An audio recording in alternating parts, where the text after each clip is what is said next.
In my, I think 13 years here, I've not seen a process like this. Hiding the ball not only from the public, but from members themselves, members not only of this body, but members of this committee.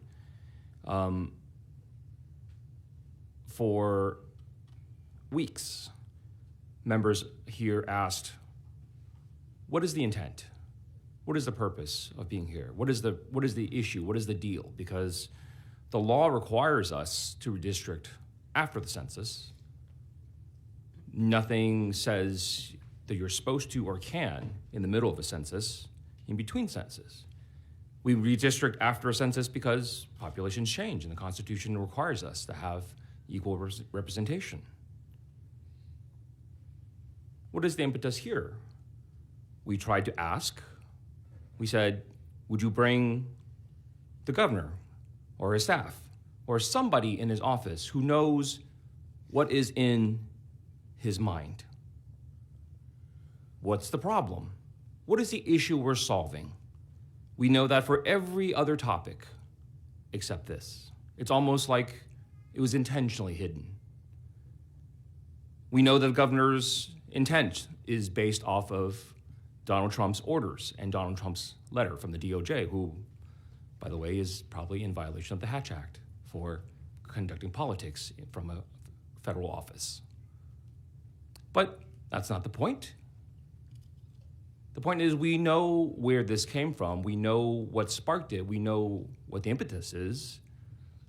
But yet here the committee, the chair, refused to inquire why. Just, we'll send the email. If it bounces, who cares? Can we bring somebody? Can we ask them, did you call?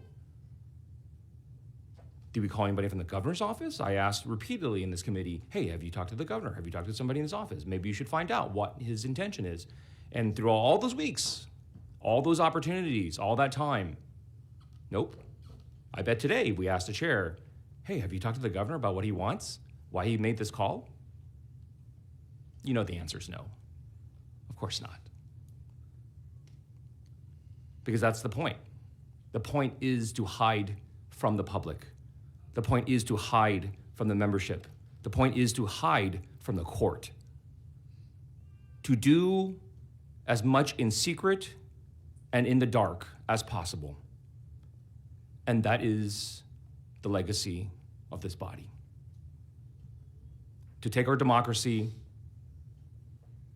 and to shove it in the back closet and do whatever you want. This is not just an attack on Democrats. Democrats have said repeatedly, especially the members of Congress who came here, who have spoken publicly, have said repeatedly they don't care if they come back or not. But what's important are those communities. Those communities should be allowed to pick the person of their choice. I'm sorry that person is not you. But they have made their choice. These communities who have suffered together through the ages, communities that get special treatment because this body has intentionally discriminated against them for centuries.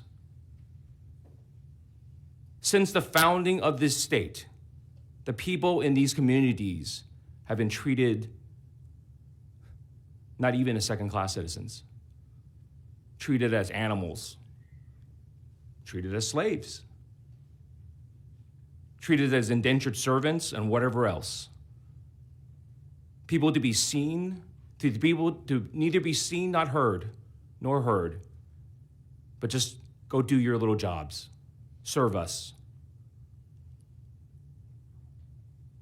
The moment you gain power, the moment you gain representation, is the moment they'll snatch it from you to put you back in your place. That's not the America that I believe in. The America I believe in, the America I was taught growing up, is a place that welcomes competition, welcomes the challenge of ideas, welcomes people of all places to share in their vision and to hear all their voices. I know that's not something that we've always lived up to, but we have strived for it. This action, this body does not move us forward. It takes us very far back. Members, any other comments? The chair recognizes Vice Chair